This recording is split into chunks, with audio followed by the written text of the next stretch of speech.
A day in my life as a tendera nga ning laag na pod. So for today's video day guys, kay naami ana sa Quezano Mall of Tagum City. So late upload na kay ni siya guys kay since katong last December 17 pa man ni siya nga video. Last December pa na pa ni siya nga meet up ug banding sa ako ang mga amiga. So mao din ni ang akong mga amiga guys, si Desiree ug si Dits.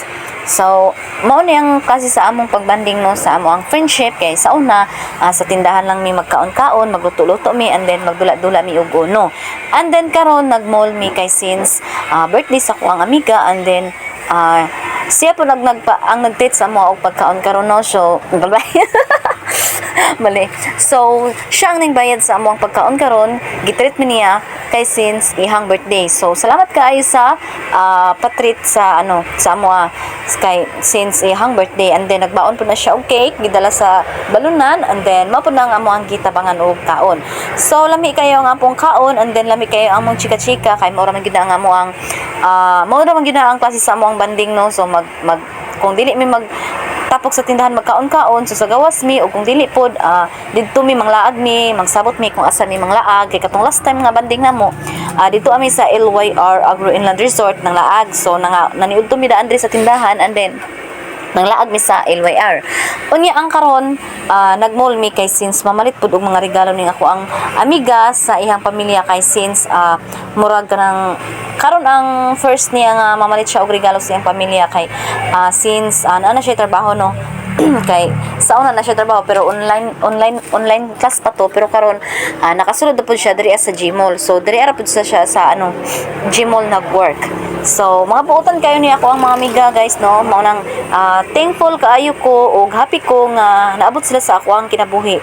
So tagsara ka makakita karon og kanang kuan tinuod nga amiga og kanang mga maayo nga amiga no. So mo nang thankful kaayo ko nga naa sila kay since usahay kanang wala tay kanang murag madaganan ba. So may na lang natay amiga nga masampit or kanang amiga nga kanang maistoryahan nato sa tuang mga problema sa tuang mga personal problem. So mo lang nay naka-take advantage pag na kay amiga guys. Pero kay kasagaran man karon mga naman kanang mga fake na kayo ba, mga plastic na kayo no, mga maayo ra sa tubangan pero pag talikod nimo maot na kayo batasan ikaw ra gilibak. So kani sila lahi kayo ni sila ganahan kay ko kay maayo kayo sila. So sa magtalikod og magatubang so maayo kayo sila batasan no.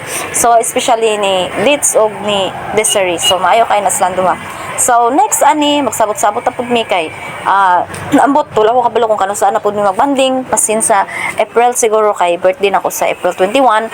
So basig mao na pud na ang next banding namo kay karon naman busy kaayo and then sa February pud dili ko kabalo kay si Dits murag busy pud kaayo siya no. So dili pud nako sila pugson kay since ako anytime ako pwede kay naaram ko sa akong tindahan no. So wala naaram ako nanindaraman ko pero si Dits kay naman guna sila nang inabuhi na sila so na sila po yung negosyo nga lisod pud biyaan nya napod siya kanang syempre na po'y pamilya and then si Desiree pod napoy trabaho so duha ba yung trabaho no